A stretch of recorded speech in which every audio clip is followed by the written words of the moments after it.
The music throbbed through the dimly lit bar, vibrating against my skin like an unwelcome touch. Sweat clung to the back of my neck as I navigated through the crowd, balancing a tray of empty glasses that clinked with every careful step.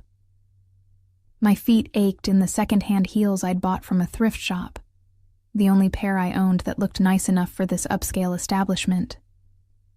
"Table 7 needs another round," Marco barked as I approached the bar, not bothering to look up from the drinks he was mixing. I nodded, though he wouldn't see it, and placed the tray down with a soft thud. The smell of alcohol and expensive cologne mingled in the air, making my head swim slightly. 6 more hours until my shift ended. 6 more hours of forced smiles and dodging, wandering hands. "You're new here." The voice cut through the noise like a blade, low and smooth. I turned to find myself staring at a man behind the bar, not Marco, who had disappeared somewhere into the back. This bartender was younger, maybe early 30s, with dark hair swept back from a face that belonged on magazine covers. His sleeves were rolled up to reveal forearms corded with lean muscle. But it was his eyes that caught me, dark as midnight, and fixed on mine with an intensity that made my breath catch. "Started last week," I managed, trying to sound professional despite the flutter in my chest. Still learning the ropes, his lips curved into a smile that didn't quite reach those eyes. "You're doing fine." He began mixing drinks with practiced precision, movements fluid and confident. "Name?" "Ellie," I said, watching his hands work. "Ellie Mason." "Ellie," he repeated, as if testing how my name felt on his tongue. He didn't offer his in return. I should have walked away, should have checked on my tables, but something held me there, watching him work. Maybe it was the way the other staff seemed to give him a wide berth, or how the security guards by the door straightened when he glanced their way. "Your tables are waiting," he said finally, placing the last drink on my tray. Our fingers brushed, and a jolt of electricity shot up my arm. His skin was warm, his touch lingering a second too long. I mumbled a thank you and hurried away, feeling his eyes burning into my back. The night dragged on, a blur of drink orders and forced laughter. I caught glimpses of him throughout my shift, always watching, always with that same intensity. By midnight, my curiosity had gotten the better of me. "Who's the new bartender?" I asked Casey, another waitress who'd been working here longer. She frowned, glancing toward the bar. "What new bartender?" "The guy who was mixing drinks earlier." Dark hair, expensive watch. Casey's face paled slightly. "That's not a bartender, Ellie. That's—" She stopped abruptly, shaking her head. "Just be careful, okay? Some men in this place. They're not what they seem." Before I could press her further, she hurried off to serve a group of businessmen who'd just arrived. I turned back toward the bar, but the mysterious non-bartender had vanished. By the time my shift ended at 3 a.m., my feet were screaming and my lower back ached from hours of carrying heavy trays. The club had mostly emptied, save for a few lingering patrons too drunk or too rich to care about the hour. I counted my tips in the back room, barely enough to cover this week's groceries, let alone make a dent in my mounting debt. The night air hit me like a slap when I stepped outside, cold and damp after the heated interior of the club. I pulled my thin jacket tighter around my shoulders, wishing I'd had the foresight to bring something warmer. The streets of Boston were eerily quiet at this hour, street lamps casting pools of yellow light on wet pavement. I'd missed the last bus, which meant another night of walking 20 blocks to my apartment in the cold. I hadn't gone more than a block when I heard footsteps behind me. Quick, purposeful. My heart rate spiked as I quickened my pace, clutching my purse closer. The city could be dangerous at this hour, especially for women walking alone. The footsteps accelerated. "Hey, wait up!" I recognized the voice instantly. Jimmy, one of our regulars. He spent most nights hitting on the waitresses and over-tipping when drunk. Tonight, he'd been particularly persistent, leaving his number on a napkin that I'd promptly thrown away. "I'm tired, Jimmy. Go home," I called over my shoulder, not slowing down. "Come on, just one drink. I know a place that's still open." His words slurred together, and I could smell the whiskey on his breath even from several feet away. I quickened my pace, but his hand suddenly gripped my arm, spinning me around. "Don't be like that," he said, his face too close to mine. "I've been watching you all night. Let go." I said firmly, trying to pull away. I'm not interested. His grip tightened painfully. Playing hard to get, huh? I like that. Fear curdled in my stomach. The street was deserted. No one to hear if I screamed. I was calculating my chances of outrunning him when headlights suddenly washed over us. A sleek black car pulling alongside the curb with a soft purr of expensive engineering. The rear door swung open, and a voice spoke from within the shadows of the vehicle. Is there a problem here? The same voice from earlier, the bartender who wasn't a bartender.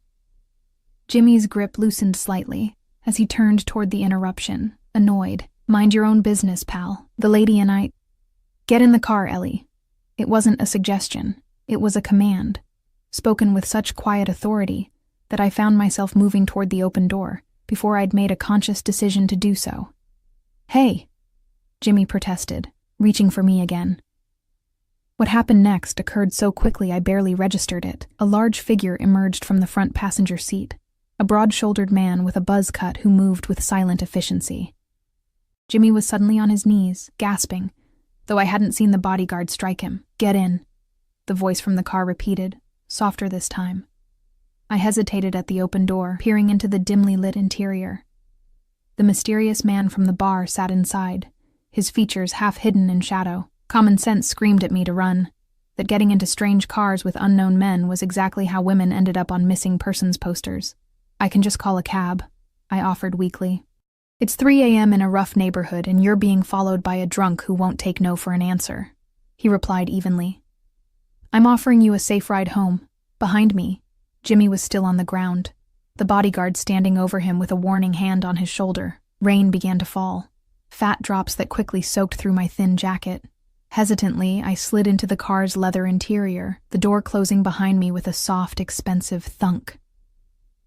The interior smelled of leather and some subtle cologne, sandalwood maybe, with hints of amber.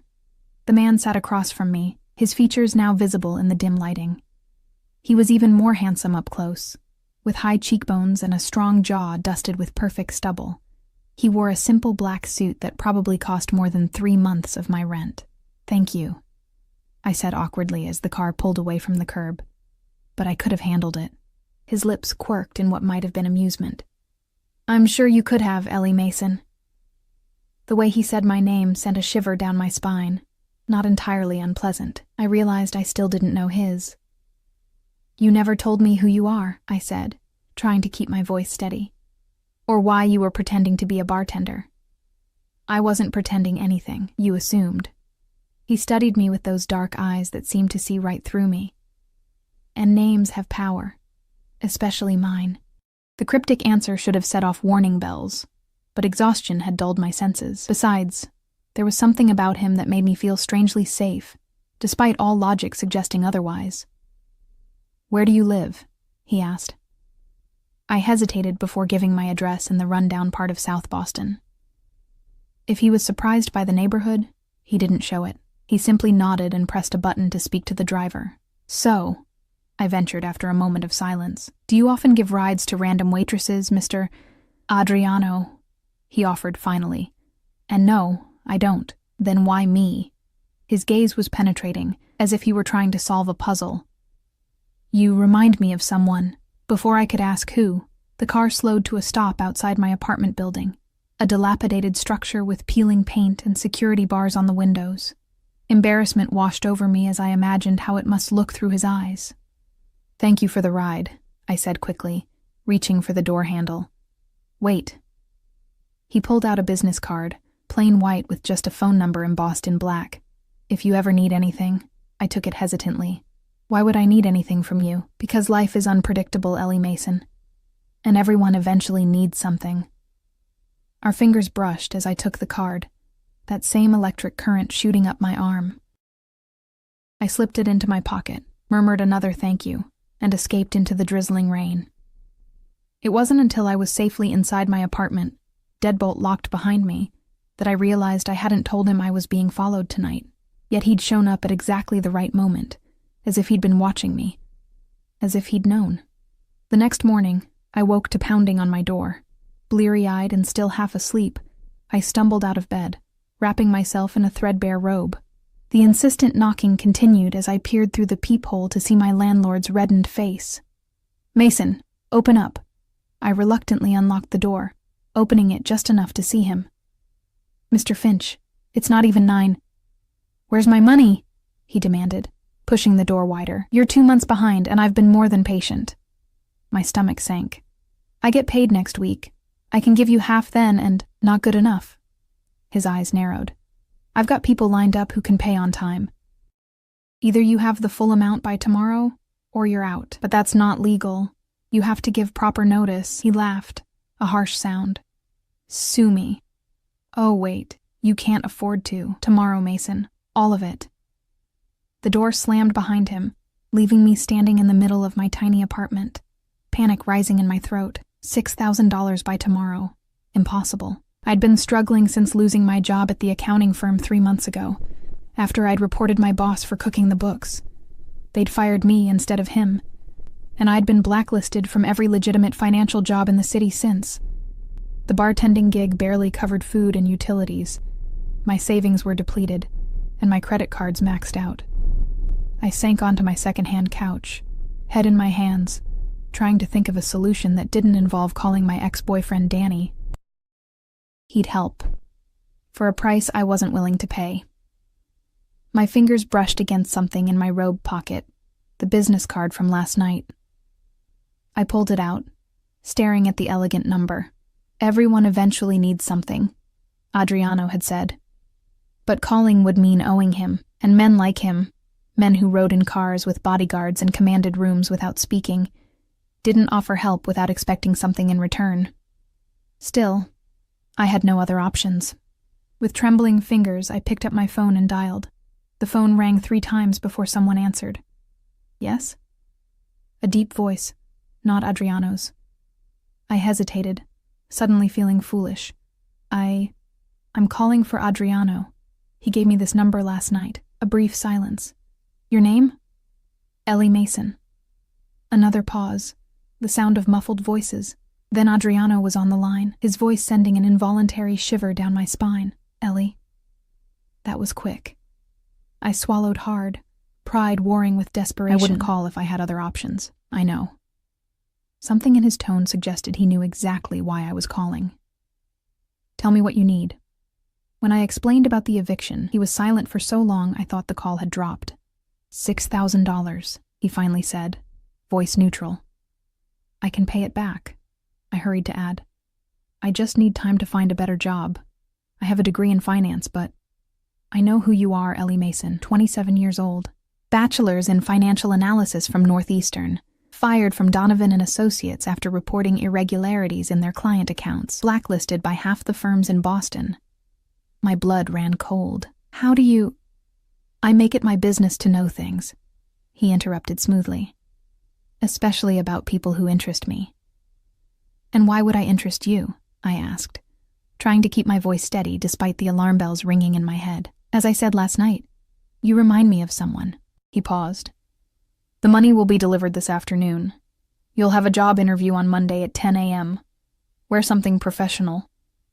"Wait," I said quickly. "What's the catch? What do you want in return?" His soft chuckle sent goosebumps across my skin. "Let's just say you'll owe me a favor. Nothing illegal. Nothing that compromises your values. Just a favor. To be determined later." "That's very vague." "It's the best offer you'll get today, Ellie." He was right, and we both knew it. "Fine. But I'm paying back every cent. I wouldn't expect anything less." His tone softened slightly. "Stay home today. Don't open the door for anyone except my courier. He'll identify himself as Antonio." Before I could ask why, he'd ended the call. True to his word, at precisely 2 p.m., there was a knock at my door. Through the peephole, I saw a stern-faced man in a dark suit holding a manila envelope. "Antonio," he said simply when I cracked the door open. "Mr. Russo sends this with his compliments." Russo. So that was Adriano's last name. I accepted the envelope with a murmured thank you, quickly closing and locking the door before peering inside. Stacks of $100 bills, neatly bundled, $6,000 exactly. Beneath the money was a business card for Blackstone Financial Group, with an address in the financial district and Monday's date and time written on the back. Dread and relief battled within me. I'd solved my immediate problem, but potentially created a much bigger one. What kind of man carried, or could summon on short notice, thousands in cash? What kind of favor would he eventually demand? And most importantly, who was Adriano Russo, really? I spent the weekend alternating between anxiety and desperate internet searches. There was surprisingly little about any Adriano Russo in Boston. A few mentions at charity events, a blurry photo from a hospital fundraiser 5 years ago, but nothing substantial. It was as if he deliberately maintained a low profile, despite what was clearly significant wealth and influence. Monday morning arrived with gray skies and a persistent drizzle that matched my mood. I'd laid out my only suit, a charcoal gray pantsuit I'd bought for job interviews after graduation, now slightly too loose after months of skimping on meals to save money. My makeup was carefully applied to look professional, but not too dramatic, and I'd twisted my dark blonde hair into a neat chignon. Blackstone Financial Group occupied the top 3 floors of a gleaming skyscraper downtown. The lobby alone screamed money. Marble floors, modern art installations, security guards who looked more like Secret Service agents than rent-a-cops. Ellie Mason for a 10 a.m. interview, I told the receptionist, trying to project confidence I didn't feel. She smiled warmly. Yes, Ms. Mason, you're expected on the 42nd floor. Gerald will escort you. A security guard materialized at my elbow, leading me to a private elevator that required a keycard to operate. As we ascended, my stomach churned with nerves. Was this legitimate? Or some elaborate game Adriano was playing? What kind of financial group operated with cash deliveries and private security? The elevator opened directly into a reception area decorated in tasteful grays and blues. A different receptionist, this one a polished man in his 40s, greeted me. Ms. Mason, Mr. Bennett is ready for you. I was led through a series of corridors to a corner office with floor-to-ceiling windows, offering a spectacular view of Boston Harbor. Behind an imposing desk sat a silver-haired man who rose as I entered. Ms. Mason, Charles Bennett, CEO of Blackstone's private client division. Please, sit. The interview proceeded normally enough. Questions about my experience, my strengths and weaknesses, why I left my previous position. I answered carefully, sticking to the truth while avoiding mentioning Adriano or my suspicions about this too convenient opportunity. Your references from Northeastern are excellent, Bennett remarked, and your technical skills are precisely what we're looking for. But I must address the elephant in the room, Donovan and Associates. I tensed. What about them? You accused Julian Donovan of fraudulent accounting practices, correct? I reported inconsistencies in their books. I replied carefully. The next day, I was terminated for performance issues that had never been mentioned before. Bennett nodded slowly. And since then, you've been unable to secure employment in your field. It wasn't a question, but I answered anyway. Yes. Loyalty is important at Blackstone, Ms. Mason. So is integrity. Sometimes those values conflict. He studied me intently. If you witnessed similar irregularities here, what would you do? The question felt like a test. I'd follow proper reporting channels, documenting everything thoroughly. If the issue wasn't addressed appropriately, I'd be forced to consider external options. I won't participate in fraud, Mr. Bennett, even passively. A slow smile spread across his face. That's exactly what I hoped you'd say. The position is yours, if you want it. Junior Financial Analyst, Private Client Division. $80,000 to start. Full benefits. Performance review at 6 months. My jaw nearly dropped. The salary was almost double what I'd made at Donovan. Thank you, I managed. When would you like me to start? Tomorrow, 8 a.m. sharp. He stood, extending his hand. Welcome to Blackstone, Ms. Mason. I floated through the rest of the day in a daze, stopping at a department store to buy 2 new suits I could barely afford, even with my imminent salary. By evening, I'd paid my landlord, his eyes widening at the stack of cash, cleaned my apartment, and was celebrating with a cheap bottle of wine when my phone rang, a number I didn't recognize. Hello? Congratulations on the new position. Adriano's voice, smooth as silk. I nearly dropped my glass. How did you... Never mind. I suppose I should thank you. No need. You earned it on your own merits, but you arranged it, I countered. Why? What do you get out of this? Perhaps I just enjoy helping talented people overcome unfair obstacles. I snorted. And perhaps I'm secretly a duchess. Everyone wants something, Adriano. His soft laugh warmed me more than the wine had. Smart girl. Have dinner with me tomorrow night. I'll send a car at 8. It wasn't a question, and I found myself agreeing before I'd fully considered what I was doing. After hanging up, I stared at my phone in disbelief. What was I thinking? Agreeing to dinner with a man who was clearly involved in something illegal. A man who could deliver thousands in cash within hours, who knew details about my life I'd never shared, who commanded respect with just his presence. A man who made my pulse race just by saying my name. The next day was a blur of paperwork, orientations, and introductions. Blackstone was every bit as prestigious as it appeared, with legitimate clients and seemingly above-board operations.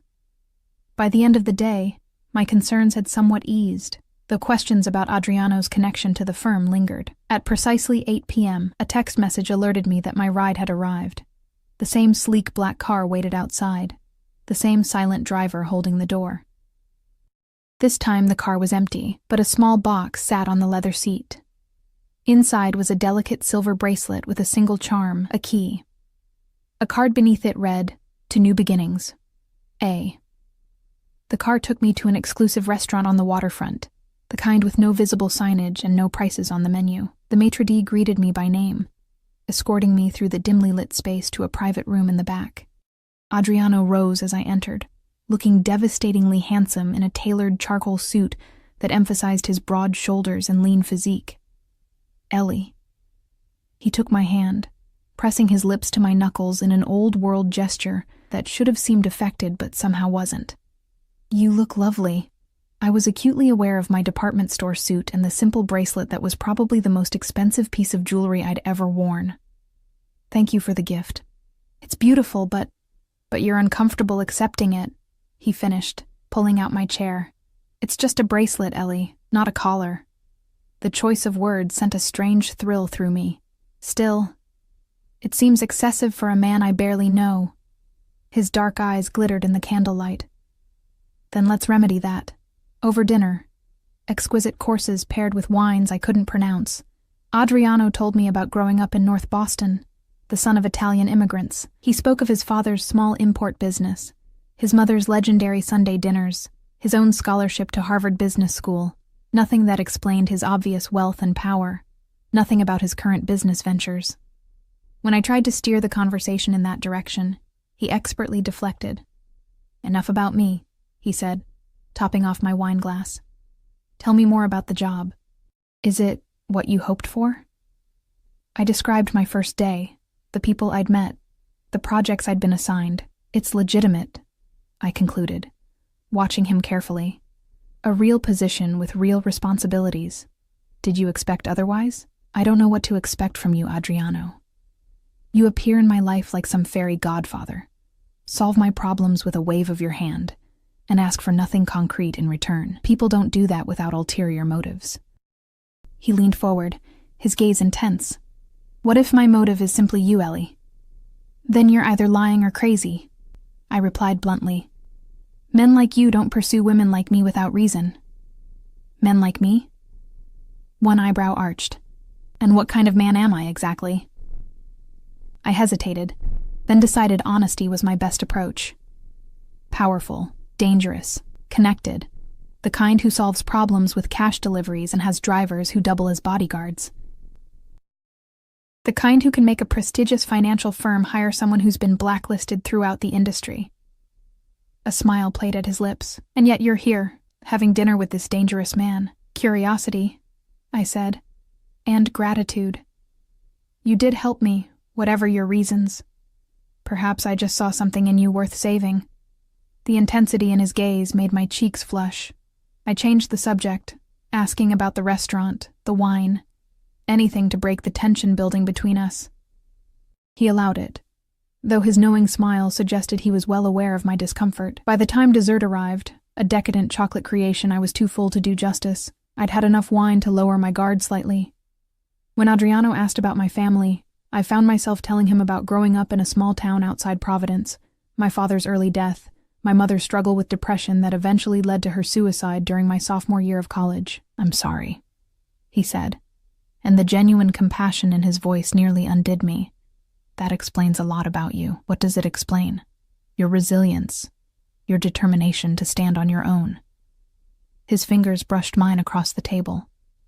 "Your reluctance to trust." Something in his touch, combined with the wine and the emotional conversation, made me bold. "Who do you remind me of, Adriano? You said I reminded you of someone. Who?" A shadow crossed his face. "My sister, Sophia. She had your same spirit, your determination." I caught the past tense. "What happened to her?" "She died." His voice was flat. "Car accident 12 years ago." "I'm sorry." I echoed his earlier sentiment, turning my hand to squeeze his. "How old was she?" 22. Just finished college." His eyes met mine, filled with an emotion I couldn't name. "She would have been about your age now." The revelation hung between us, a possible explanation for his interest that was both innocent and somehow disappointing. Before I could respond, his phone vibrated. He checked it, his expression hardening. "I apologize, but something requires my attention." He stood, buttoning his jacket. "The car will take you home. Is everything okay? Nothing for you to worry about." He came around the table, bending to kiss my cheek. His lips lingered near my ear as he whispered, "Sweet dreams, Ellie Mason." Then he was gone, leaving me with a strange emptiness I couldn't explain. The driver appeared moments later to escort me to the car. As we pulled away from the restaurant, I caught a glimpse of Adriano in the parking lot, surrounded by 3 men in dark suits, his face a mask of cold fury that transformed him into someone I didn't recognize. For the first time, I felt a flicker of real fear about what I'd gotten myself into, and with whom. The next few weeks settled into a strange new rhythm. By day, I was Ellie Mason, junior financial analyst at Blackstone, earning a respectable salary and gradually rebuilding my professional reputation. By night, I found myself increasingly drawn into Adriano's orbit. He called or texted almost daily, though sometimes days would pass with no contact. He sent flowers to my apartment, books he thought I'd enjoy, a cashmere sweater when the weather turned cold. We had dinner twice more at exclusive restaurants, each time in private rooms with discreet service. He never tried to kiss me beyond a chaste peck on the cheek, never pushed for more than conversation and company, yet the tension between us grew with each meeting. And I still had no idea what he really did for a living.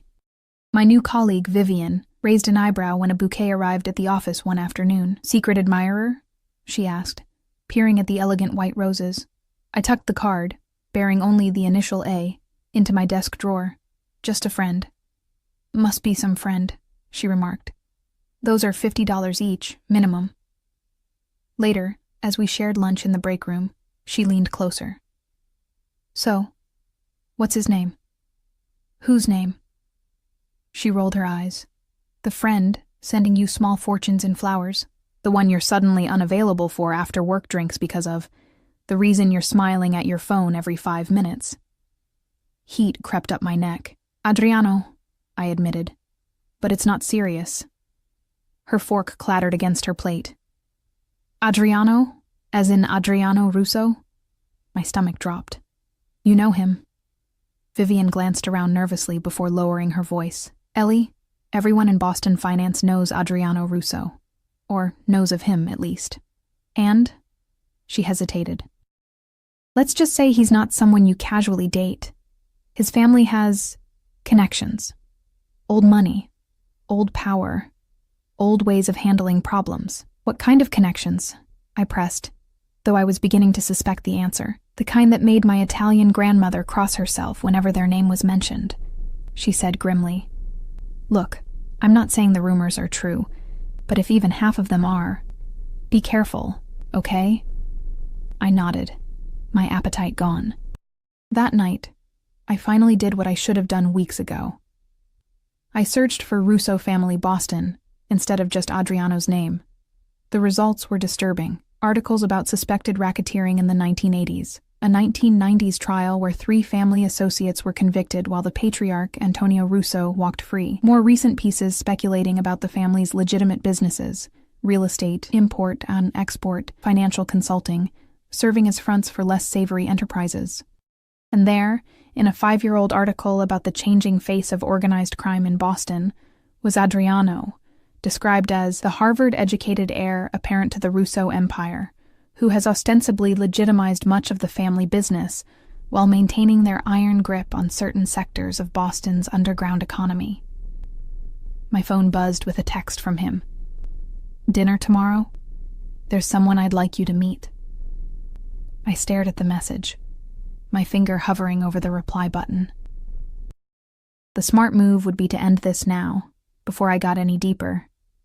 To tell him thank you for the job and the help, but that I wasn't comfortable with the relationship. Instead, I found myself typing, "What time?" The next evening, the now familiar car arrived at my apartment. This time, Adriano was inside, looking devastating in a black suit with a dark blue tie that matched his eyes. "You look troubled," he said as I settled across from him. I dressed carefully in a simple black dress, another recent purchase I couldn't really afford but felt necessary for these outings. "Just tired. Long day at work." His eyes narrowed slightly, but he didn't press. "I thought we'd have dinner at my home tonight. Is that acceptable?" Home, not a restaurant. The shift felt significant. Who am I meeting? My father. The 2 words sent a chill down my spine. Antonio Russo, the patriarch, the man who'd allegedly built an empire through means I didn't want to contemplate. "Why?" I asked, unable to keep the apprehension from my voice. Adriano's hand found mine, his thumb tracing circles on my palm. "Because you're important to me, and he's important to me. It's just dinner, Ellie." But we both knew it wasn't just anything. Meeting his father meant this, whatever this was, had progressed to something more serious. Something with implications I wasn't sure I was ready to face. The car wound through the city and into the affluent suburbs, eventually turning onto a private road that led to an imposing stone mansion set back behind ornate iron gates. Security cameras tracked our progress up the long driveway, and I glimpsed men patrolling the grounds with what looked suspiciously like concealed weapons. "Home sweet home?" I asked, trying to mask my nervousness with humor. Adriano's lips quirked. "One of them. I have an apartment downtown for work nights." The house was as impressive inside as out. Soaring ceilings, marble floors, priceless artwork. A butler took my coat, and a maid appeared with a tray of champagne flutes. Adriano guided me through the grand foyer with a hand at the small of my back, the warmth of his touch both reassuring and unsettling. We entered a formal living room where an elderly man sat in a leather wingback chair. Despite his age, he had to be in his late 70s, Antonio Russo exuded strength and authority. His silver hair was impeccably styled, his suit custom-tailored to his still-fit frame. He rose as we entered, dark eyes, so like his son's, assessing me with calculated interest. "So, this is the girl," he said, his accent more pronounced than Adriano's. "Come closer. Let me look at you." I stepped forward, fighting the urge to curtsy or bow. His scrutiny was palpable as he circled me slowly. "Beautiful," he pronounced finally. "Smart, too, from what my son tells me. And brave, to stand up to those thieves at Donovan." "Thank you, sir," I managed, unsure how else to respond. He waved a hand. "Call me Antonio. We don't stand on ceremony in this family." His emphasis on the word family sent a tremor through me. "Sit, both of you. Dinner will be served shortly." We settled onto an antique sofa. Adriano's arm draped casually across the back, his fingers just brushing my shoulder. The touch felt possessive, as did the way his father watched us. "Adriano tells me you're an orphan," Antonio said bluntly. "Father," Adriano warned, his body tensing beside me. "It's fine," I assured him before turning to Antonio. "Yes, my parents are both deceased. My father when I was young, my mother in college." Antonio nodded sympathetically. "Family is everything, Ms. Mason, everything. When we lose our blood ties, we must create new ones, yes? I suppose." I agreed cautiously. Adriano has been alone too long, focused on business, always business. He fixed his son with a pointed look, 34 years old, and what does he have to show for it? Money, power, respect, yes, but no wife, no children to carry on our name. I shifted uncomfortably, feeling caught in a conversation that had clearly been ongoing long before I entered the picture. Perhaps we could discuss something else, Adriano suggested tightly. Antonio ignored him. You're what, 27? Still young enough to give him strong sons. My jaw dropped at the archaic statement. Before I could form a response, a servant appeared to announce dinner. The dining room was equally impressive, with a table that could seat 20, but was set for just the three of us. Course after course of traditional Italian cuisine arrived, accompanied by wines that probably cost more than my monthly rent. Throughout the meal, Antonio questioned me about my background, my career ambitions, my views on family and loyalty. It felt more like an interrogation than conversation. "And what do you know about our family business, Ms. Mason?" he asked as dessert was served. I hesitated, looking at Adriano, who watched me carefully. "Not much," I admitted. "I know you're involved in real estate, imports, and finance." "Among other things," Antonio agreed with a thin smile. "We have diverse interests. But at our core, we are simply a family protecting what is ours.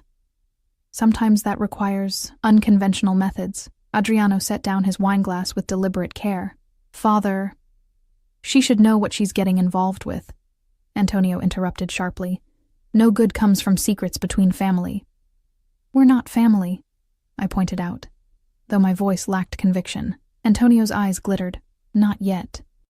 After dinner, Antonio excused himself, claiming fatigue, though I suspected he wanted to give us privacy.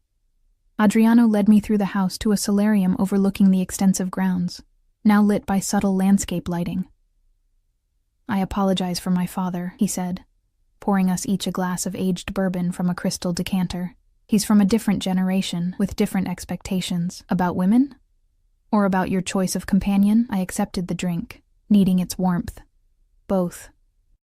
He settled beside me on a plush love seat. "Though he's right about one thing, I have been alone too long." I took a long sip, savoring the burn. "Adriano, I need to ask you something, and I need you to be honest." His expression grew guarded. "Ask."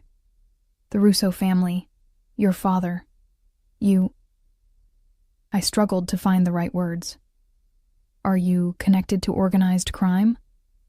He didn't answer immediately, swirling the amber liquid in his glass. "That's a complicated question." "It shouldn't be," I countered. "Either you are or you aren't.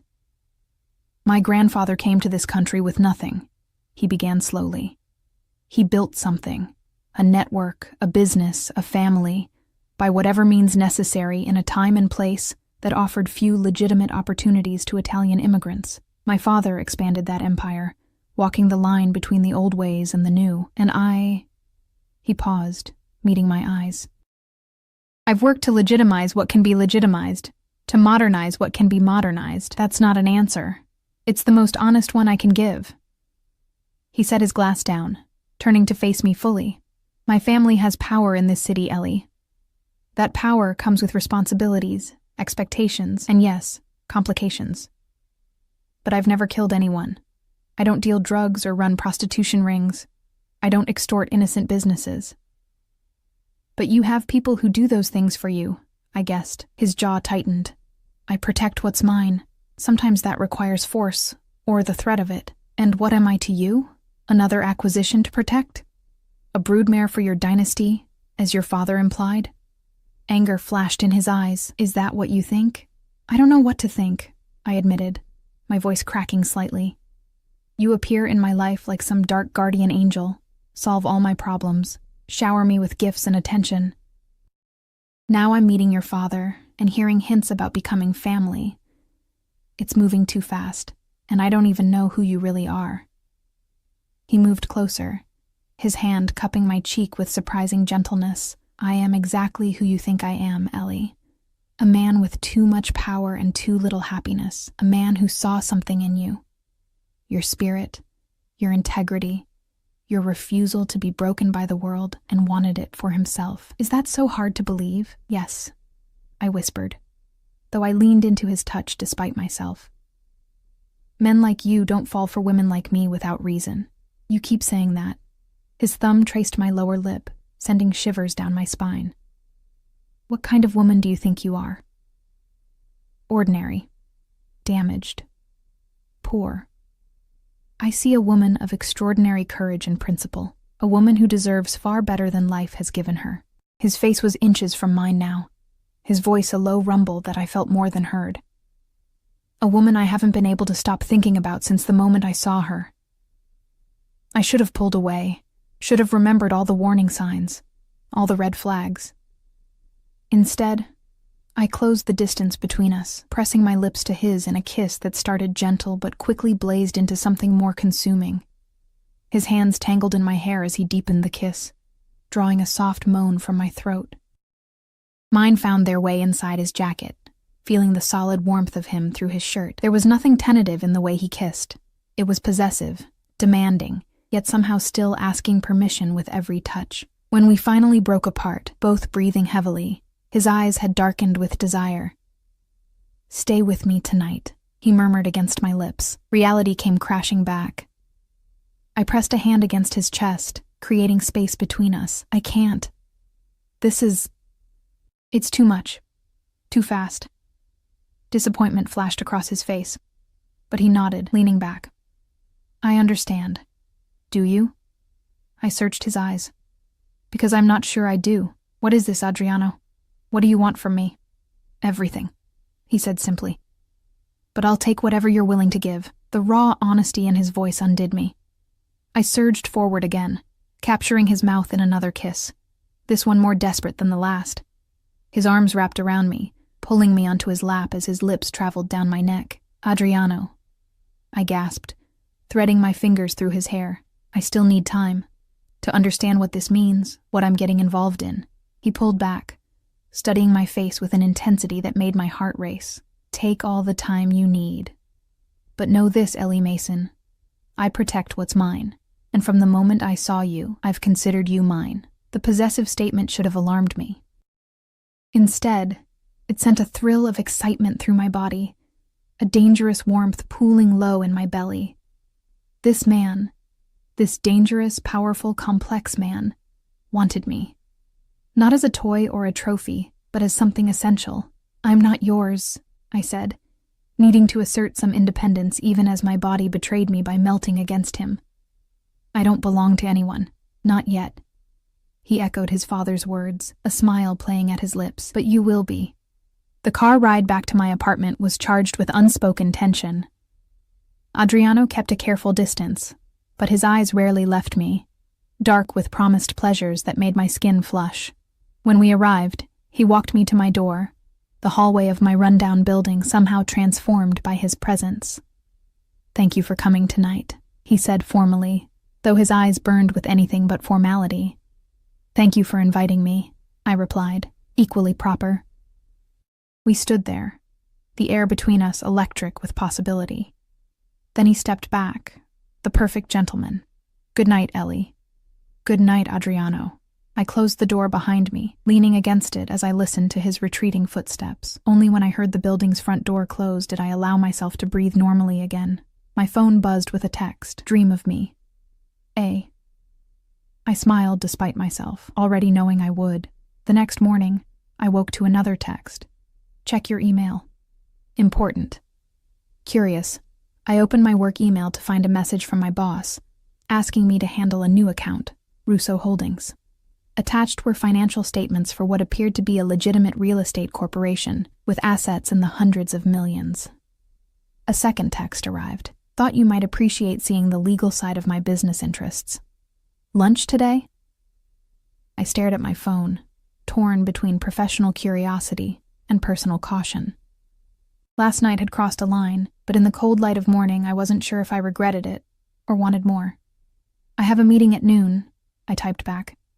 Rain check? His response was immediate. Dinner then. 8 p.m. I'll send the car. I hesitated only briefly before responding. Okay. As I prepared for work, Examining the Russo Holdings documents more carefully, I noticed something odd, a recurring payment of $50,000 each month to a company called Phoenix Consulting. The amount was small enough to escape casual scrutiny in a portfolio this size, but large enough to catch my analyst's eye. I dug deeper, but found nothing about Phoenix Consulting in any of the supporting documentation. No contracts, no invoices, no description of services. Just regular payments, authorized by Adriano himself. Professional curiosity won out over personal involvement. I flagged the item for discussion, adding it to my list of questions about the account. By the time I left the office that evening, my nerves were frayed from a day spent analyzing Adriano's business empire. Most of it appeared legitimate: high-end real estate developments, import businesses specializing in Italian wines and luxury goods, investment portfolios diversified across multiple sectors. But there were other elements that raised red flags: cash-intensive businesses like nightclubs and restaurants with suspiciously high profit margins, consulting fees to vaguely named companies, real estate holdings in areas known for criminal activity. I was so lost in thought that I almost missed the black sedan parked across from my building. Not Adriano's usual car, but similar. As I approached my entrance, the car door opened, and a man stepped out. Not Adriano, but someone vaguely familiar. "Ms. Mason," he called, crossing the street toward me. "Got a minute?" Recognition clicked. Jimmy, the drunk from the club who had accosted me the night I met Adriano. Only he didn't look drunk now. He looked frighteningly sober and purposeful. I froze, keys clutched in my hand like a makeshift weapon. "What do you want?" Jimmy smiled, a cold expression that didn't reach his eyes. "Just a friendly conversation, Ms. Mason. I don't think we have anything to discuss." I edged toward my building entrance. "Oh, but we do." He moved to block my path, maintaining a carefully non-threatening distance. "Specifically, your new boyfriend." My pulse quickened. "I don't know what you're talking about. Adriano Russo." He pronounced the name with careful emphasis. "Boston's most eligible bachelor, and most dangerous crime boss." I kept my expression neutral despite the cold dread spreading through me. "I really need to go." "You have no idea what you're getting into," Jimmy continued, his tone almost conversational. "The Russos aren't just wealthy businessmen. They're killers, extortionists, loan sharks, and you are?" I interrupted, finding courage in anger. He reached into his jacket, producing a badge. "Detective James Moretti, Boston Police Department, Organized Crime Division." The revelation hit me like a physical blow. Not a drunk harassing a waitress that night, but an undercover cop. And Adriano had known exactly who he was. "I'm investigating the Russo family," he continued, replacing his badge. "Have been for years, and now you've landed right in the middle of their world." "I'm not in the middle of anything," I insisted. "I barely know Adriano," Moretti's eyebrow arched skeptically. "Meeting the family patriarch for dinner? That's more than barely knowing in their world. That's being vetted for marriage." My cheeks flushed. "You're having me followed?" "We've had the Russos under surveillance for months," he corrected. "You just happened to enter the picture, but now that you're here, maybe you can help us." "Help you how, exactly?" He took a step closer, lowering his voice. "You have access to Adriano, to his home, potentially to his business records. We need someone on the inside." "You're asking me to spy on him?" I asked incredulously. "Are you insane? Even if I wanted to, which I don't, do you have any idea what would happen if he found out? We can protect you." I laughed, a sharp, bitter sound. "Like you protected the other witnesses against the Russos? The ones who mysteriously disappeared or changed their testimony?" Moretti's expression hardened. "You've already looked into their history, so you know what they're capable of. Is that really the world you want to be part of? The kind of man you want to be with?" The question hit too close to my own doubts. "I need to go," I repeated, pushing past him toward my door. "Think about it," he called after me. "For your own sake. You've been given a second chance at a legitimate career. Don't throw it away for a man who will either get you killed or turn you into an accessory to his crimes." I slammed the door behind me, hands shaking as I engaged the deadbolt. My apartment suddenly felt small and exposed. If the police were watching me, who else might be? Was Adriano having me followed too? The thought sent a chill down my spine. I paced my small living room, mind racing. I should cancel dinner. Should cut ties completely. Maybe even leave Boston. Start over somewhere new. But where would I go? How would I survive? And most troubling, why did the thought of never seeing Adriano again hurt more than it should? My phone buzzed with a text. Car will arrive in 30 minutes. Looking forward to seeing you. A.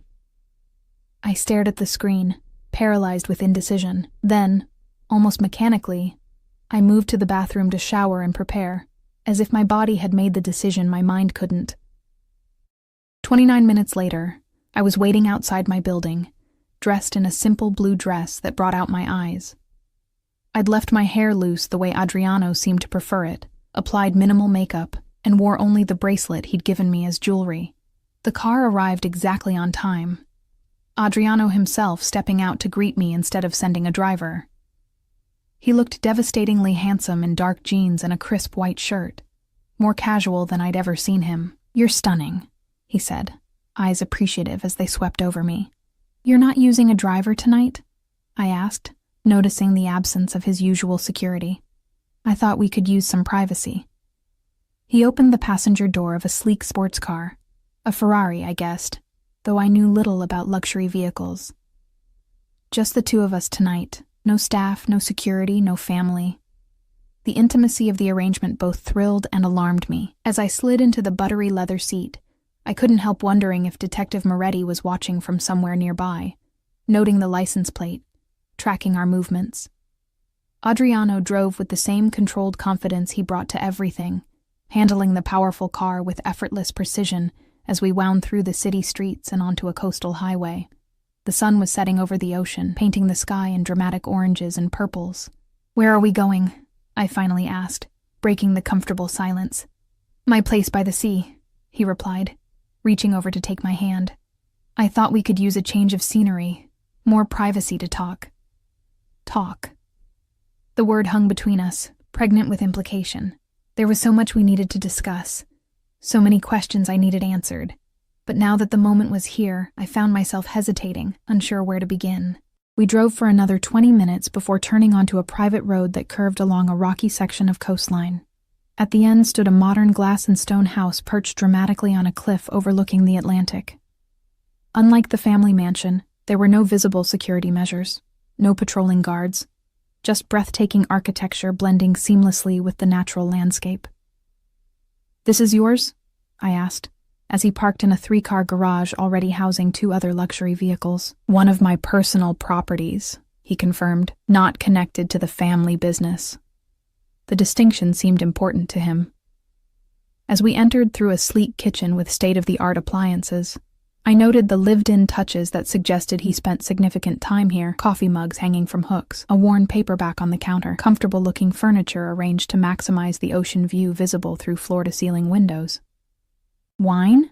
he offered, opening a hidden panel to reveal a temperature-controlled wine room. "Please." I needed liquid courage for what was to come. He selected a bottle, opening it with practiced ease before pouring 2 glasses. "Hungry? I thought we could cook together rather than going out." The domesticity of the suggestion caught me off guard. "You cook?" A genuine smile lit his face. "My mother insisted all her children learn. Said no child of hers would starve if left alone for a week." The image of young Adriano learning to cook at his mother's side was oddly endearing, humanizing a man I'd begun to mythologize. "What are we making?" "Seafood linguine. Simple but elegant." He handed me a glass before leading me to a massive kitchen island. "You can chop herbs while I deal with the shellfish." For the next half hour, we worked side by side in companionable silence, the rhythm of cooking creating a false sense of normalcy. I found myself relaxing despite my earlier fears, seduced by the intimacy of shared tasks and the second glass of wine Adriano poured when my first emptied. As we sat down to eat at a table positioned to capture the moonlight now dancing across the water, I finally gathered my courage. "I met someone interesting today," I began carefully, twirling pasta around my fork. Adriano's eyes sharpened, though his tone remained casual. "Oh?" "Detective James Moretti. He seems to think we know each other." The fork in Adriano's hand stilled momentarily before he resumed eating. Jimmy's been trying to build a case against my family for years. The casual confirmation of what I'd feared made my stomach clench. So it's true, then. Everything he said about you, about your family. Adriano set down his utensils, giving me his full attention. What exactly did he say? I met his gaze directly. That you're not just a businessman. That you're a crime boss. That your family is involved in extortion, money laundering, maybe even murder. And you believe him? His voice was soft, dangerous. I don't know what to believe anymore. I pushed my plate away, appetite gone. All I know is that I've been thrust into something I don't fully understand, caught between a man who makes me feel things I shouldn't, and warnings that he's dangerous. So I need the truth, Adriano. All of it. He studied me for a long moment, his expression unreadable. Then he rose, extending his hand. Come with me. I hesitated before placing my hand in his, allowing him to lead me through the house to a book-lined study. He released me to open a hidden safe behind a painting, a cliché that might have made me smile under different circumstances. From within, he removed a thick folder, which he placed on the desk between us. My family has operated in Boston for 3 generations, he began, his voice steady. Yes, much of that operation was outside the law. My grandfather smuggled alcohol during Prohibition. My father expanded into protection rackets, gambling, loan sharking, traditional organized crime activities. He opened the folder, revealing photographs, documents, newspaper clippings spanning decades. When I took over 10 years ago, I began legitimizing our enterprises. Real estate, import, export, financial services, all genuine businesses now, though some were built with money that wasn't originally clean. And the not-so-legitimate aspects? I pressed. His jaw tightened. We still protect what's ours. We still have arrangements with certain businesses in certain neighborhoods. We still solve problems that can't be solved through conventional channels. Have you killed people? The blunt question hung in the air between us. Adriano didn't flinch. I've given orders that resulted in deaths. Yes, always of people who threatened my family, my business, or those under my protection. His eyes held mine, unflinching. I don't apologize for it. I should have been repulsed, should have walked out immediately. Instead, I found myself asking, and Detective Moretti, is he a threat? He's ambitious, but ultimately harmless. He's been trying to build a RICO case against us for years, but lacks sufficient evidence. A cold smile curved his lips. We make sure of that. By intimidating witnesses? Bribing officials? By being careful, he corrected. And yes, sometimes by ensuring potential problems disappear. The casual admission sent a chill through me. Why are you telling me all this? Aren't you afraid I'll go straight to Moretti with this conversation? No. His certainty was absolute. Because you understand loyalty, Ellie. You understand that sometimes the law and justice aren't the same thing, and because you feel what's between us as strongly as I do. He moved around the desk, closing the distance between us. Moretti approached you because he thinks you're my weakness. Perhaps you are. But you're also my strength, because you see me, all of me, and you're still here. His hand cupped my cheek, thumb brushing across my lower lip. Tell me I'm wrong. I should have pulled away, should have denied the magnetic pull between us, should have remembered who and what he was. Instead, I surged forward, capturing his mouth in a desperate kiss that held all my confusion, all my fear, and all my undeniable desire. He responded instantly, arms wrapping around me as he backed me against the bookshelf, his body pressing into mine with delicious pressure. Tell me to stop, he murmured against my neck, hands sliding down to grip my hips. If this isn't what you want, if I'm not what you want, tell me now. I can't, I gasped as his teeth grazed my pulse point. God help me, I can't. With a growl, he lifted me, my legs wrapping instinctively around his waist as he carried me from the study. We barely made it to the bedroom, shedding clothes between desperate kisses and whispered confessions. When he finally laid me on his bed, both of us naked and breathless, he paused, hovering above me. "Be sure, Ellie," he warned, voice rough with restraint. "Because once you're mine, I'll never let you go." The possessiveness in his words should have frightened me. Instead, it ignited something primal within me.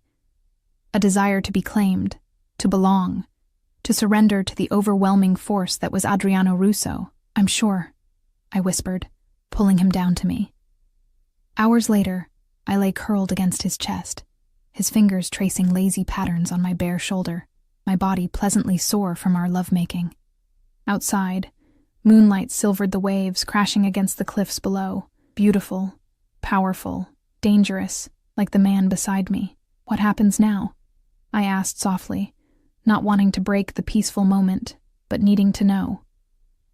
"Now you're mine," he replied simply, pressing a kiss to my temple. "And I protect what's mine. And Moretti?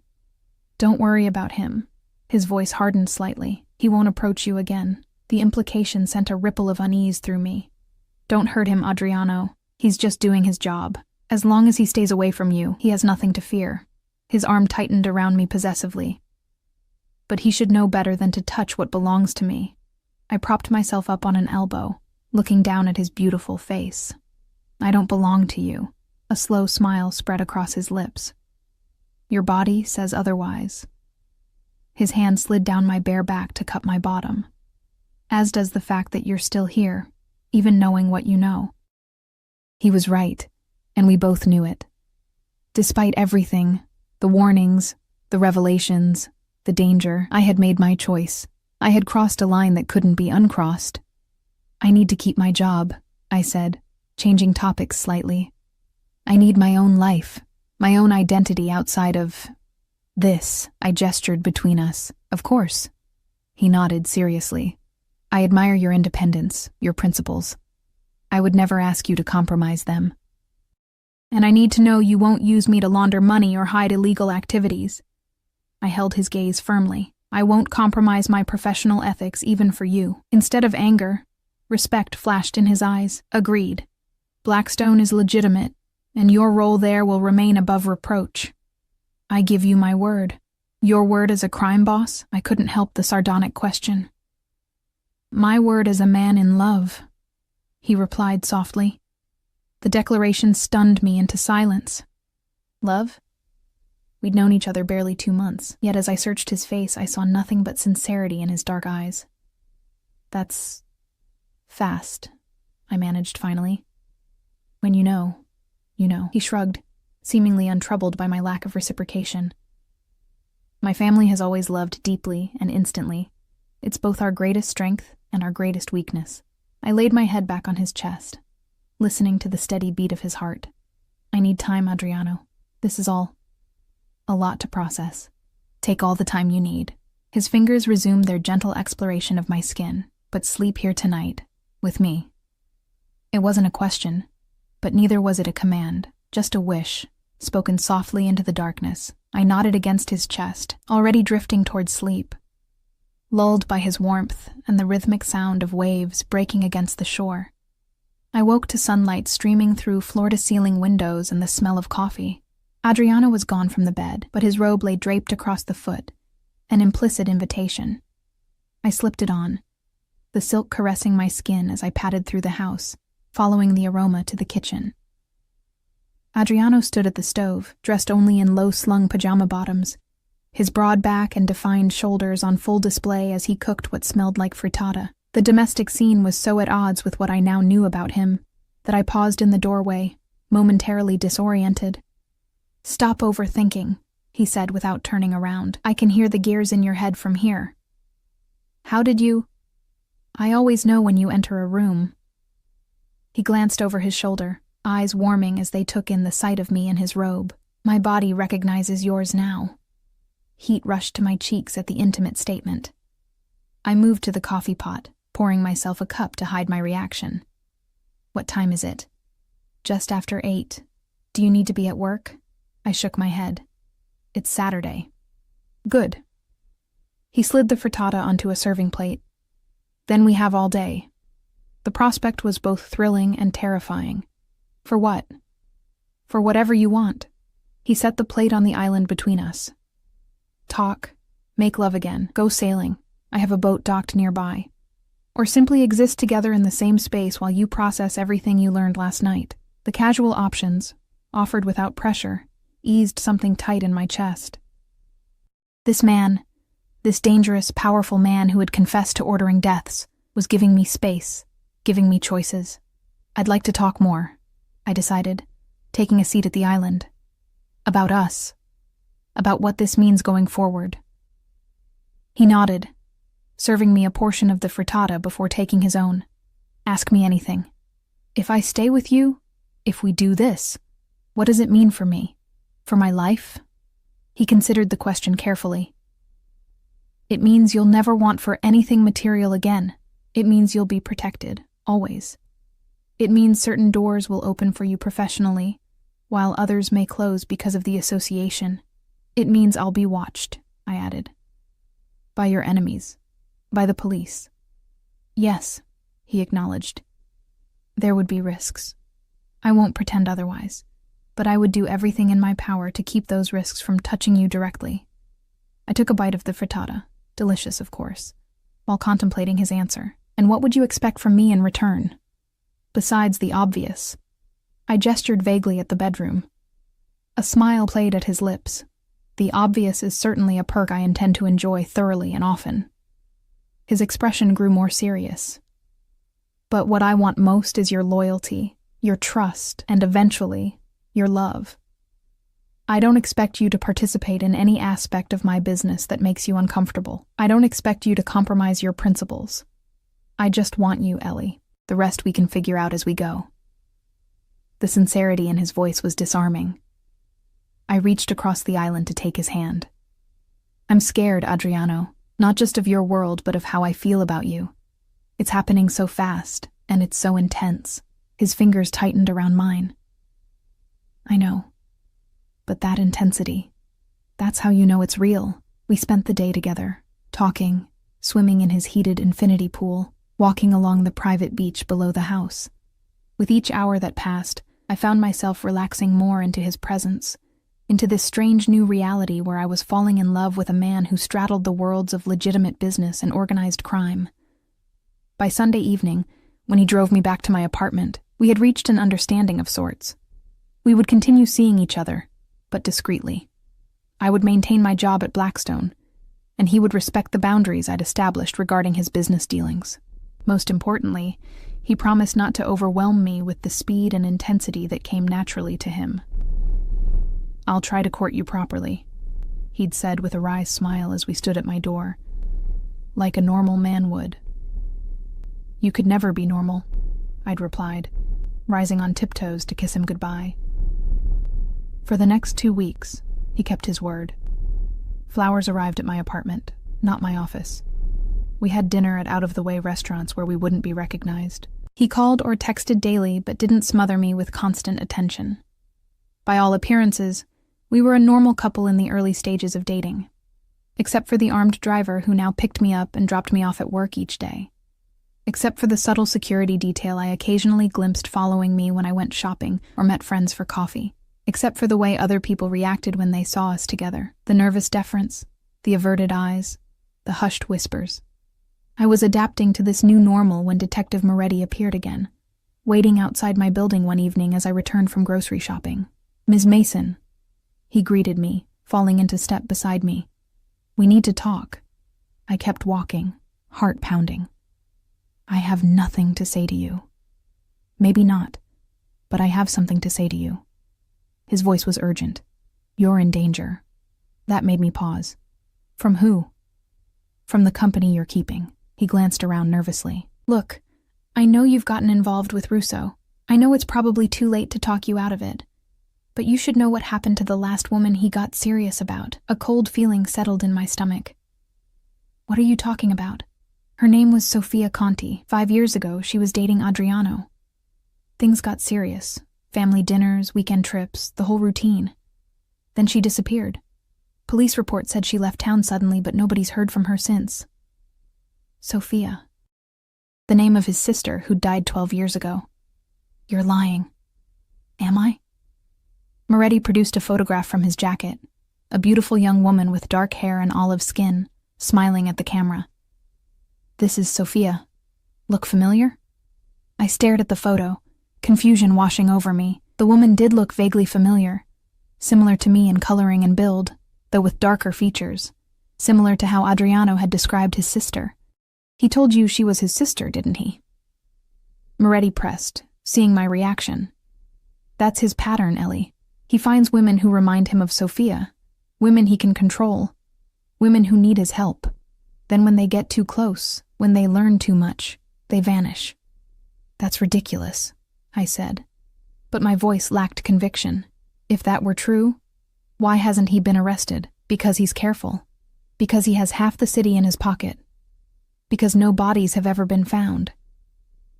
Moretti's eyes were pleading now. I'm not asking you to wear a wire or testify against him. I'm just asking you to save yourself before it's too late.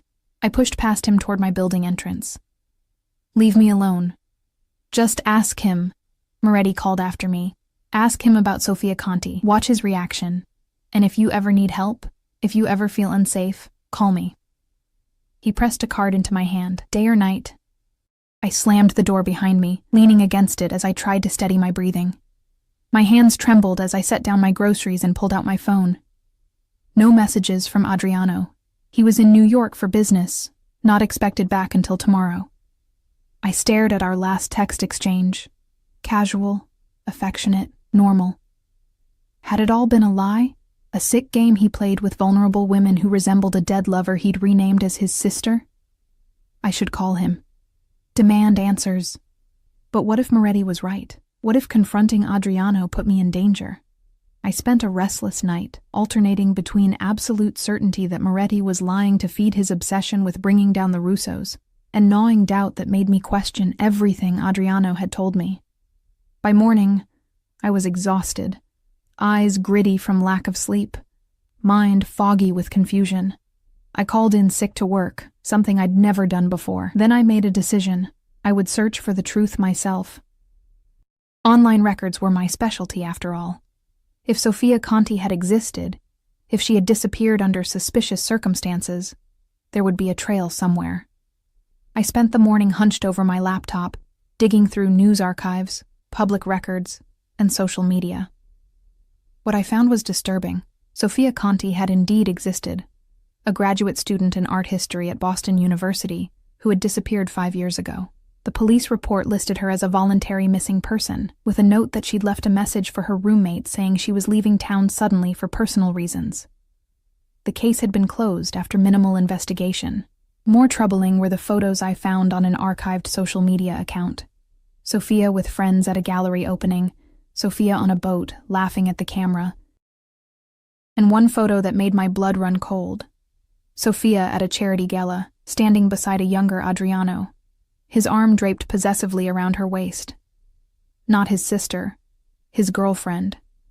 A girlfriend who looked disturbingly like me and who had vanished without a trace. I was still staring at the photo when my phone rang. Adriano. I let it go to voicemail, too shaken to speak to him. He texted immediately afterward. Back early from NY, coming to see you tonight. Miss you. A. Panic gripped me. I wasn't ready to face him, wasn't ready to confront what I'd learned. I needed time to think, to plan, to decide what to do. I texted back. Not feeling well. Took sick day. Can we rain check? His response was immediate. What's wrong? I'll bring soup and medicine. Be there in an hour. The thought of him in my apartment, where I couldn't escape, where evidence of my research was scattered across my laptop, terrified me. I typed quickly. No, just need to sleep. Call you tomorrow. 3 dots appeared as he typed, disappeared, then appeared again. Finally, something's wrong. Tell me. I stared at the screen, heart pounding. He knew me too well already. I tried for normalcy. Just a bad cold. Don't want to get you sick before your big meeting tomorrow. A long pause. Then, Ellie, you've never lied to me before. Don't start now. What's happened? My fingers hovered over the keyboard. Should I confront him? Ask about Sophia Conti? Demand explanations for the lies? Before I could decide, a knock sounded at my door. I froze. eyes darting to the security chain I'd thankfully engaged. Through the peephole, I saw Antonio, Adriano's courier. "Ms. Mason," he called through the door. "Mr. Russo sent me to check on you." "I'm fine," I called back, voice higher than normal. "Just sleeping. Please tell him I'll call tomorrow." A pause. "He'd like to speak with you directly, Ms. Mason." "He's concerned." My phone buzzed with another text. "Let Antonio in. Please. The control, the surveillance, the pressure. Suddenly it all felt suffocating. I'll call Adriano later," I insisted. "I need to rest now." More shuffling in the hallway, then Antonio's voice again, lower this time as he spoke into what I assumed was a phone. I couldn't make out the words. My own phone rang again. Adriano. This time I answered. "What's going on?" His voice was tense. "Why won't you let Antonio in?" "Because I don't want visitors right now," I said, striving for firmness despite my racing heart. "I told you I'm sick. You're lying." His tone was flat, certain. "Something's happened. Someone's spoken to you." The accuracy of his guess sent a chill down my spine. "Why would you think that?" "Because you've never shut me out before." A pause. "Was it Moretti? What did he tell you?" The direct question caught me off guard. "How did you—" "My security detail saw him approach you last night. They didn't intervene because you seemed to be handling it." His voice hardened. "What lies did he feed you, Ellie?" "Were they lies?" I countered, finding courage in anger. "He showed me a picture of Sofia Conti. Said she was your girlfriend, not your sister. Said she disappeared after getting too close to you." Silence. Then, very quietly, "Let me in, Ellie. Not Antonio. Me." "I'm downstairs." My heart lurched. "You're here? How?" "I flew back the moment you started acting strange. I've been watching your building, hoping you'd come out so we could talk somewhere neutral. But since you won't—" He sighed. "Please, let me explain in person. If you don't like what I have to say, I'll leave and never bother you again." I hesitated, weighing my options. If I refused, would he force his way in? If I agreed, was I putting myself in danger? But if he'd wanted to hurt me, he'd had plenty of opportunities already. "Fine," I said finally. "Come up." Minutes later, another knock at my door. Through the peephole, I saw Adriano. Hair slightly disheveled, eyes shadowed with what looked like genuine concern.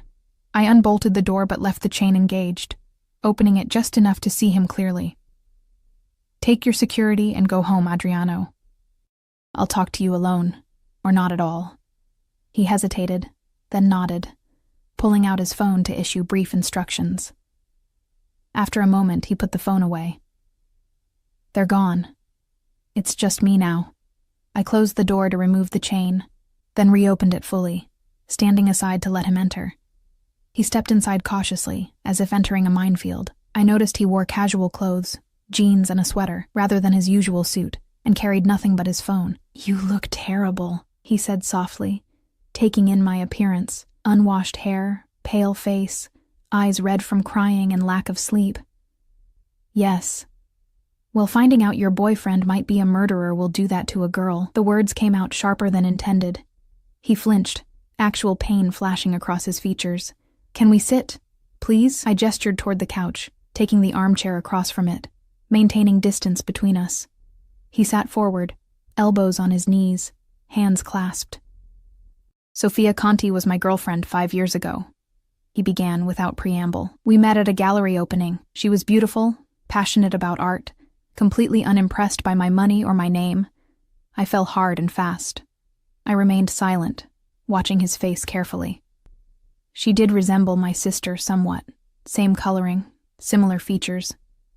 Maybe that attracted me initially, I don't know. But she wasn't a replacement for Sofia Russo. She was her own person, and I loved her for herself." "What happened to her?" I asked, voice barely above a whisper. Pain clouded his eyes. "She discovered things about my business, things I hadn't told her. She found documents in my office one night when I was out. When I came home, she confronted me, threatened to go to the police." My breath caught.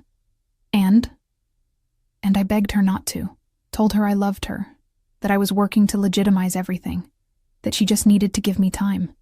His voice roughened with emotion. She agreed to think about it, said she needed a few days. The next morning, she was gone, left a note saying she couldn't live with what she knew, that she was leaving Boston and starting over somewhere new. Did you kill her? The blunt question hung in the air between us. No. His eyes met mine, unwavering. I loved her. I would never hurt her. Then where is she? I pressed. If she just left town, why has no one heard from her in 5 years?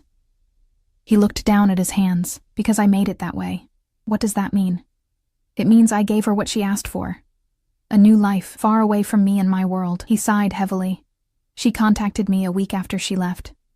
Said she was terrified, that she couldn't just disappear, that people would look for her. So I arranged things. New identity, new documentation, enough money to start over somewhere I wouldn't know about, so I could truthfully say I had no idea where she was. You expect me to believe that? I asked incredulously. That you just let her go, helped her vanish. After she threatened to expose you, I loved her. He repeated simply. And yes, I let her go, because sometimes if you truly love someone, you do what's best for them, even if it destroys you. The raw pain in his voice seemed genuine. But then, he'd be an expert at manipulation, wouldn't he? Prove it, I challenged. His eyebrow arched. How? Show me she's alive, that she's out there somewhere, living her new life. He shook his head. I can't. I told you. I arranged everything so that I wouldn't know her location or new identity. It was safer that way for both of us. Convenient, I muttered. It's the truth. He leaned forward, eyes intense. Ellie, I've never lied to you about who I am or what I've done. Yes, I told you Sophia was my sister because I wasn't ready to share the full story of what happened with Sophia Conti. That was wrong, and I'm sorry. But I did not hurt her. I would never hurt a woman I loved. And you love me? The question came out half skeptical, half hopeful, more than I thought possible. He answered without hesitation. Enough to let you walk away right now if that's what you want. Enough to disappear from your life completely, to ensure no one associated with me ever bothers you again. I studied his face, the genuine anguish in his eyes, the tension in his jaw, the way his hands gripped each other so tightly his knuckles had whitened. Everything in his posture, his expression, screamed sincerity. But then, he would be an excellent liar, wouldn't he? His entire life was built on secrets and deception. I need time, I said finally. Time to think. To decide if I can trust you. Relief flickered across his features. It wasn't a rejection. At least not yet. Take all the time you need. And space, I added. No security details. No surprise visits. No Antonio checking up on me. He hesitated, clearly uncomfortable with the idea of leaving me unprotected. Moretti could be dangerous, Ellie. He's obsessed with bringing down my family. He might try to use you.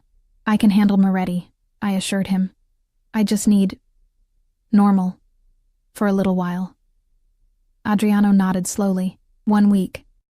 Give me your word you'll contact me if anything happens, if you feel threatened or unsafe in any way. And after a week, we talk again. Regardless of your decision.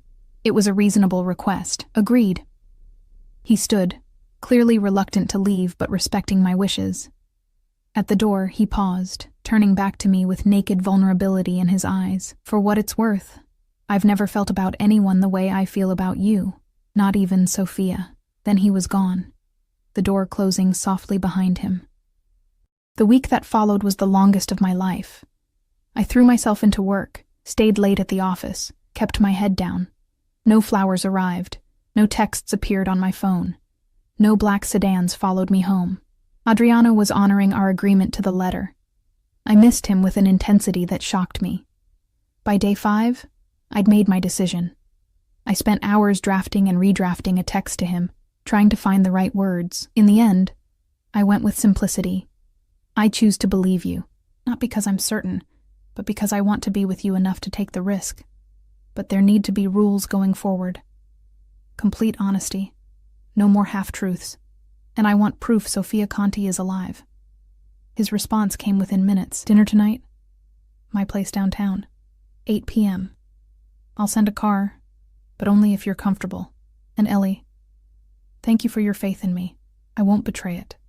I texted back a simple yes and spent the next few hours in a state of nervous anticipation, changing outfits 3 times before settling on a simple black dress that made me feel confident. When the car arrived, I was ready, resolve strengthening with each mile we drove. Adriano's downtown apartment occupied the entire top floor of a luxury high-rise, with panoramic views of the city through walls of glass. He opened the door himself, looking as nervous as I felt, dressed in dark slacks and a blue shirt that brought out the warmth in his olive skin. "You came," he said, relief evident in his voice. "I came," I confirmed, stepping inside. The apartment was minimalist but warm. Leather furniture, modern art, a state-of-the-art kitchen visible through an archway. On the dining table, dinner was already laid out, a simple meal of pasta and salad, 2 glasses of wine poured and waiting. "Before we eat," he said, leading me not to the table but to a sleek desk in the corner where a laptop sat open. "I have something to show you." He pulled out the chair for me, then leaned over to type a complex password. A folder opened, revealing a single video file.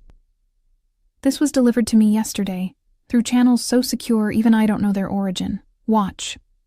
He clicked play, then stepped back, giving me space. On screen, a woman appeared. Older than in the photos I'd seen, her once dark hair now lighter. Cut in a different style, but unmistakably Sofia Conti. She held up a newspaper dated 3 days ago, then spoke. "I'm alive and well, living the life I chose. I asked for freedom, and Adriano gave it to me, at great personal cost to himself. Whatever you think of him, whatever you've heard, know this. He is a man of his word. He promised me safety and anonymity, and he's kept that promise for 5 years. I'm only breaking it now because he said someone important to him needs reassurance." She smiled sadly. "Be wiser than I was. If you love him, really love him, don't run. Stay and help him become the man he's trying to be." The video ended, the screen going black. I sat in stunned silence, processing what I'd just seen. It could be faked, of course. Technology made almost anything possible. But something in her eyes, in the specific details she'd mentioned, rang true. "How did you find her?" I asked finally. "I didn't." Adriano moved to stand beside me. "I put out word through trusted intermediaries that I needed proof of life. No location or identity revealed. This arrived yesterday. I don't know where she is, who she's become. I just know she's alive and apparently well." I rose from the chair, turning to face him. "And if I asked you to let me go, like you let her go? To give me a new identity, a new life somewhere far away?" Pain flashed across his features, but his voice remained steady. "I would do it, if that's what you truly wanted. And if I asked you to leave your family business? To walk away from all of it?" This time he hesitated. "I've been working toward that goal for years. Legitimizing what can be legitimized, distancing myself from the rest. But it's complicated, Ellie. There are obligations, responsibilities. To your family," I finished for him. "I understand that.